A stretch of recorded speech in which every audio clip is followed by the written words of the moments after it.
For question 4, we're looking at the LightBoard class. It has a private 2D Boolean array of lights, as it has the constructor that you're going to implement, and it also has the evaluateLight method that you're going to implement.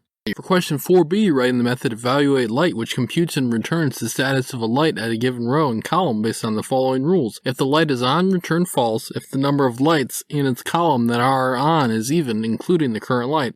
If the light is off, return true if the number of lights in its current column that are on is divisible by 3. Otherwise, return the light's current status. For the code for 4b, you're writing a public Boolean evaluateLight method that takes in a row number and a column number. Initialize the status variable to the light's row column. Initialize an integer variable, numOn. You're looking at just a column, so you're only going over a row. For an I equals 0, I less than lights.length, I++. If lights I sub call, increment the numOn because that would mean a light in that column is on. If it's on and even, return false. If status and numOn %2 equals 0, return false. If it's off and numOn divisible by 3, return true. If not status and numOn %3 equals 0, return true.